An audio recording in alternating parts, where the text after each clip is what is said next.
মৰমৰ ছাত্ৰ-ছাত্ৰীসকল তোমালোক সকলোকে আমাৰ এই চেনেলটোলৈ পুনৰবাৰ স্বাগতম জনাইছোঁ। আজিৰ এই ভিডিঅ'টিত অসম জাতীয় বিদ্যালয়ৰ চতুৰ্থ শ্ৰেণীৰ মৌখিক আৰু বুদ্ধি পৰীক্ষাৰ অনুশীলনী 12ৰ যিখিনি প্ৰশ্ন আছিলে ইয়াৰ উত্তৰখিনি কৰি দিবলৈ চেষ্টা কৰিম। গতিকে ভিডিঅ'টি শেষলৈকে মনোযোগেৰে চাবা।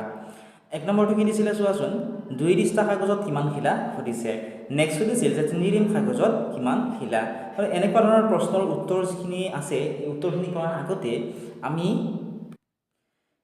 এই কথাখিনি আমি মনত ৰাখিব লাগিব। যেনে 1 দিস্তাত 24 শিলা থাকে, ঠিক আছে। 1 দিস্তাত 24 শিলা, 20 দিস্তাত হৈছে 1 ৰিম আৰু 10 ৰিমত 1 বেল, ঠিক আছে। এইখিনি বস্তু আমি মনত ৰাখিব লাগিব।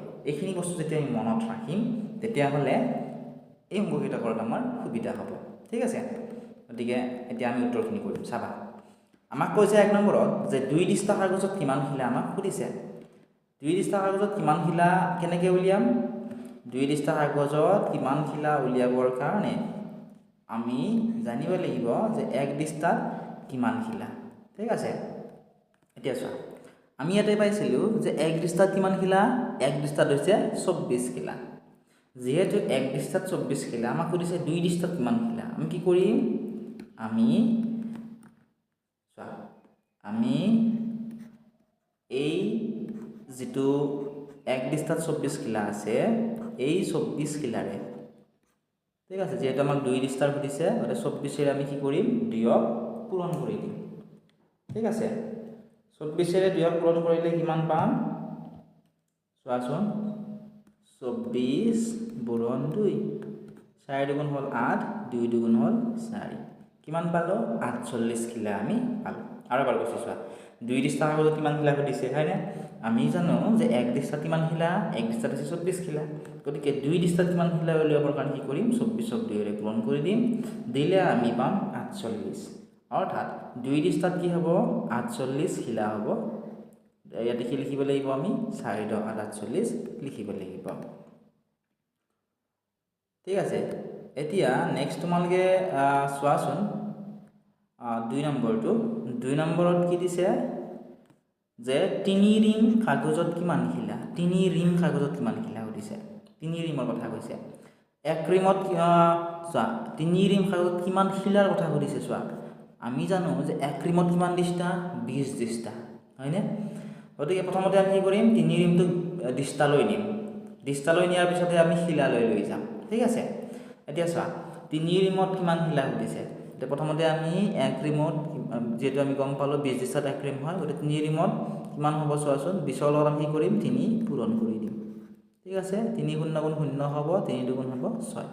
অৰ্থাৎ 1 ৰিমত যদি আমাৰ 20 দিস্তা হয়, 3 ৰিমত কিমান হ'ব, 60 কিমান হ'ব, দিস্তা। 60 কিমান পালোঁ, দিস্তা। আমাক কৈছিল এই দিস্তাটো শিলাত সুধিছে। চোৱাচোন কুৱেশ্যনটো কি কৰিছে, চোৱা, শিলাত কৰিছে। গতিকে চোৱা, আমি 60 দিস্তা পালোঁ। 1 দিস্তাত কিমান শিলা, 1 দিস্তাত হৈছে 24 শিলা। গতিকে নেক্সট আমি কি কৰিম, 24ৰে এই 60টোক পূৰণ কৰি দিম, ঠিক আছে।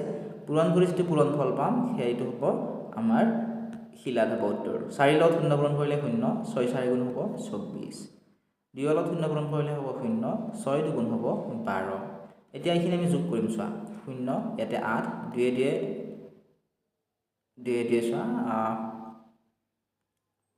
চোৱা, ইয়াতে 4 হ'ল, 2 কিমান হ'ব, 2 হ'ব 4, হয়নে? আৰু ইয়াতে কিমান হ'ব, 1।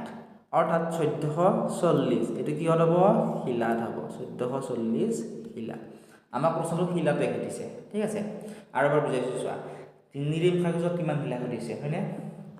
1 ৰিমত কিমান দিস্তা, আমি আৰু ডিৰেক্টলিটো আমি শিলাত লৈ যাব নোৱাৰোঁ। গতিকে আমি কি কৰিম, প্ৰথমতে আমি যিহেতু ৰিমত আছে, ৰিমৰ পৰা আমি দিস্তালৈ লৈ আহিম। গতিকে চোৱা, 3 ৰিমত কিমান দিস্তা হ'ব, 1 ৰিমত যদি 20 দিস্তা হয়, 3 ৰিমত হ'ব 60 দিস্তা।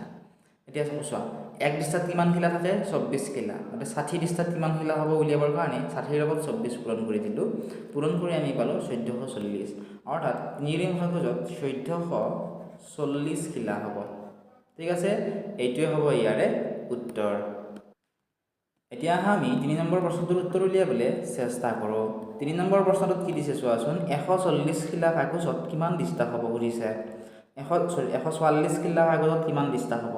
গতিকে চোৱা, 24 কিলা কাগজত যেহেতু 1 ডিষ্টা হয় 144 কিলা কাগজত কিমান ডিষ্টা হ'ব সুধিছে নহয় গতিকে আমি সিম্পল কি কৰিম 144 কিহেৰে হৰণ কৰিম 24 এৰে আমি হৰণ কৰি দিম ঠিক আছে কিয় হৰণ কৰিলো আমাক কি সুধিছিল যে 140 কিলা কাগজত কিমান ডিষ্টা হৈছে এতিয়া আমি জানো যে 1 ডিষ্টাত কিমান কিলা যে তোমাক ডিষ্টাত সুধিছে আমি জানিব লাগিব যে 1 ডিষ্টাত হৈছে 24 কিলা গতিকে 24 এৰে 144ক আমি হৰণ কৰি দিম হৰণ কৰিলে চোৱাচোন হৰণ কৰাৰ নিয়ম মতে এইটো কি হয় এইটো ভাজক এই নিশ্চয় তোমালোকে জানাই এইটো কি হয় ভাজক আৰু এইটো কি হয় ভাজ্য হয়নে এইটো কি হয় ভাজ্য ওপৰত যেটো পায় এইটো ভাগফল শেষত যেটো ৰৈ যায় এইটো কি হয় ভাগশেষ হয়নে এতিয়া ভাজকত যিমানটা অংক থাকে ভাজ্যৰ সিমানটা অংক হৰণ অংকৰ নিয়ম মতে প্ৰথমতে ল'ব লাগে এতিয়া চোৱা ভাজকত কেইটা অংক আছে ভাজকত আছে দুটা অংক হয়নে 2 আৰু 4 আৰু ভাজ্যত কিমান আছে তিনিটা অংক আছে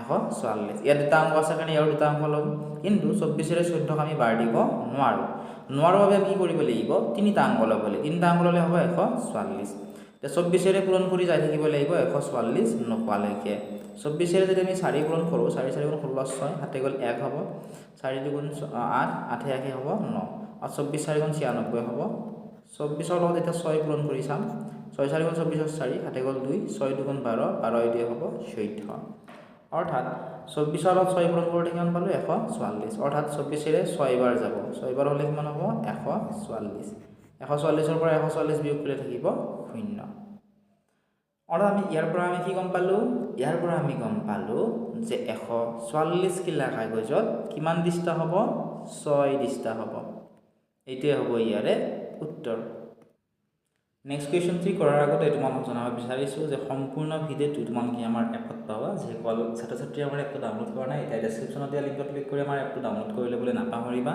তাত তোমালোকে প্ৰত্যেকটো অনুশীলনী প্ৰত্যেকখন কিতাপৰে প্ৰত্যেকটো লিসনাৰ তোমালোকে উত্তৰৰ সৈতে নোটস পিডিএফ এমসিকিউ গোটেইখিনি তাত তোমালোকে কোৱেশ্চন পেপাৰৰ সৈতে পাবা এতিয়া ডেসক্ৰিপচনত দিয়া লিংকত ক্লিক কৰি আমাৰ এপটো ডাউনলোড কৰি লোৱা কিবা যদি অসুবিধা আছে তোমালোকে আমাৰ হোৱাটছএপতে মেছেজ কৰি দিব পাৰিবা ডেসক্ৰিপচনতে হোৱাটছএপ নম্বৰো পাবা 4 নম্বৰটো দিছিল যে 100 ডিষ্টা কাগজত কিমান ৰিম হ'ব সুধিছে 100 ডিষ্টা কাগজত কিমান ৰিম আমি জানো যে চোৱা এক ৰিমত কিমান ডিষ্টা থাকে 20 ডিষ্টা গতিকে 100 ডিষ্টাত কিমান ৰিম হ'ব উলিয়াবৰ কাৰণে কি কৰিম চোৱা এক ৰিমত থাকে 20 ডিষ্টা গতিকে 100 ডিষ্টাত কিমান ৰিম উলিয়াবৰ কাৰণে কি কৰিম 100ক আমি 20 এৰে হৰণ কৰিম ঠিক আছে 20 এৰে যদি হৰণ কৰোঁ কিমান বাৰ যাব চোৱাচোন 20 ৰ ভাগ মতা 20 5 গুণ কিমান হ'ব 100 অৰ্থাৎ আমি কি গম পালো আমি ইয়াৰ পৰা গম পালো যে 100 ডিষ্টা কাগজত 5 ৰিম ঠিক আছে ইয়াতে কিমান হ'ব 5 হ'ব